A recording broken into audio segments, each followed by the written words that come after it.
Hello दोस्तों, कैसे हैं आप सब। तो चलिए आज की कहानी स्टार्ट करते हैं। धीरज, आप मेरे साथ ऐसा व्यवहार क्यों करते हैं? आखिर मैंने आपका क्या बिगाड़ा है जो आप मुझसे प्यार से या सीधे मुंह बात तक नहीं करते? तो धीरज ने कहा कि मुझे हमेशा से जैसी पत्नी चाहिए थी वैसी तुम नहीं हो रूपा। रूपा ने कहा कि मुझे बताइए, मैं वैसी ही बन जाऊंगी जैसे आपको पसंद है। तो धीरज ने कहा कि क्या तुम गोरी हो सकती हो? और दूसरी बात, हमारी शादी को 6 साल हो चुके हैं, आज तक तुमने मुझे एक बच्चे का भी सुख नहीं दिया। तो रूपा ने कहा कि हमारे बीच कभी कोई प्यार भरा रिश्ता बना ही नहीं, तो मैं कैसे आपको बच्चे का सुख दे सकती हूँ।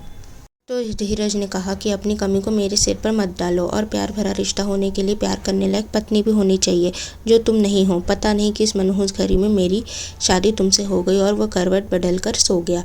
रूपा सोचने लगी कि जब से शादी हुई है मैंने इन्हें खुश रखने में कोई कमी नहीं छोड़ी, पर इन्हें तो हमेशा मुझ में, मेरे बनाए खाने में और मेरे हर काम में कमी ही दिखी है। धीरज गांव के ही सरकारी स्कूल का टीचर था। आज उसके स्कूल में न्यू सेशन स्टार्ट होने वाला है था, तो कुछ नए बच्चों ने उसके स्कूल में एडमिशन लिया। उनमें से एक थी ऐश्वर्या, जो क्लास 12वीं की छात्रा थी। उसने मैथ्स सब्जेक्ट में एडमिशन लिया।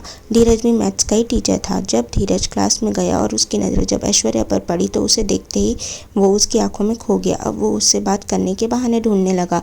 अब उसके ख्यालों में दिन रात बस ऐश्वर्या ही रहती। अब वो रूपा से और दूर दूर रहने लगा।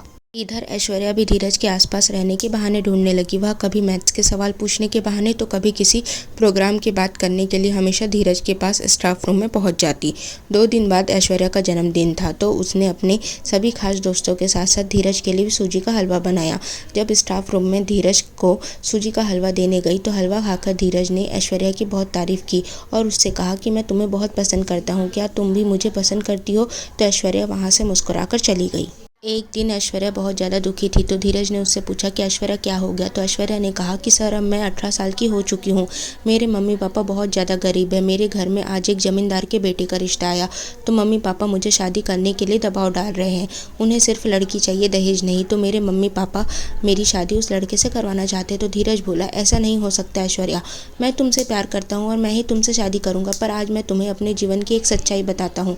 मैं शादीशुदा हूँ और मेरी शादी को 6 साल हो चुके हैं।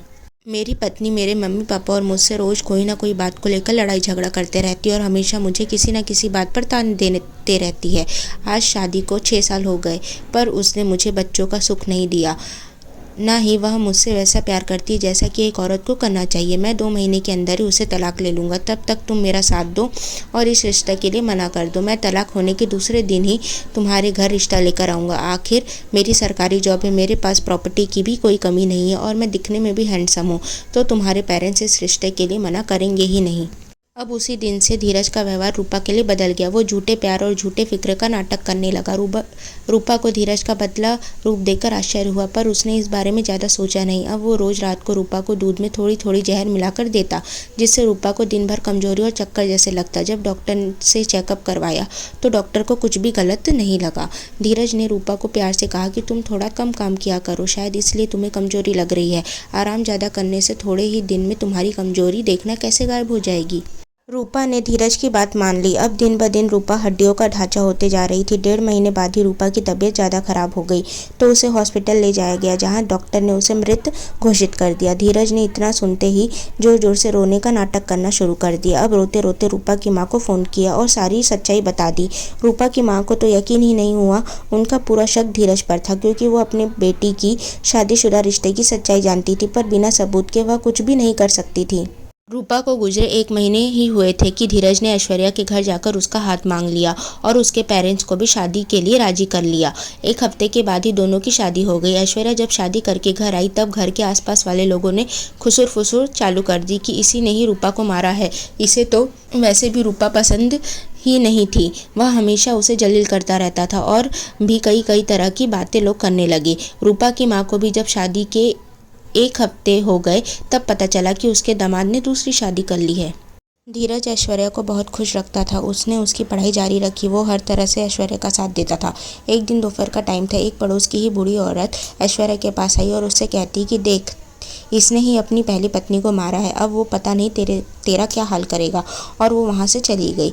उस औरत की बातें दिन रात ऐश्वर्या के दिमाग में घूमने लगी। फिर एक दिन रूपा की माँ ऐश्वर्या से मंदिर में मिली। दुर्गा जी को पता था कि ऐश्वर्या रोज उस मंदिर में पूजा करने आती है। तो उन्होंने ऐश्वर्या से मिलकर रूपा और धीरज के रिश्ते का सच बताया, जो धीरज द्वारा ऐश्वर्या को बताए गए बातों से पूरी तरह अलग था। अब ऐश्वर्या को धीरे धीरे धीरज पर शक होने लगा था। एक दिन जब ऐश्वर्या धीरज की अलमारी की सफाई कर रही थी, तब उसे एक खाली शीशी की डिब्बी दिखाई दी जो अंदर छुपा कर रखी गई थी। तब उसने मोबाइल से उसे सर्च किया तो उसे पता चला कि यह तो स्लो पॉइजन है, जो रोज किसी व्यक्ति को देने पर वह पॉइजन धीरे धीरे उस व्यक्ति को अंदर से कमजोर और खोखला कर देता है और एक दिन उसकी मृत्यु हो जाती है। तो पॉइजन देखकर ऐश्वर्या को सारी बातें समझ में आ जाती है और वह तुरंत पुलिस स्टेशन में चले जाती है, जहाँ उसने पुलिस को सारी सच्चाई बता दी। तो पुलिस ने कहा कि हम उसे तुरंत ही गिरफ्तार करते और हिरासत में लेकर कड़ी से कड़ी पूछताछ करेंगे, जिससे कि वह पूरा सच उगल ही देगा। पुलिस ने धीरज को उसके स्कूल से गिरफ्तार कर लिया, जहां कड़ी पूछताछ के बाद धीरज ने अपना एक एक जुल्म कबूल कर लिया। अब धीरज को उम्र कैद की सजा हो गई। इधर ऐश्वर्या ने भी धीरज से तलाक ले लिया और अब धीरज यही सोचता कि मैंने तो ऐश्वर्या को इतना प्यार किया, उसकी हर बातों का ध्यान रखा, उसे कभी किसी चीज की कमी नहीं होने दी। उसके कारण ही मैंने अपनी पत्नी को भी मार दिया, जो मुझसे इतना प्यार करती थी। लेकिन मुझे क्या मिला?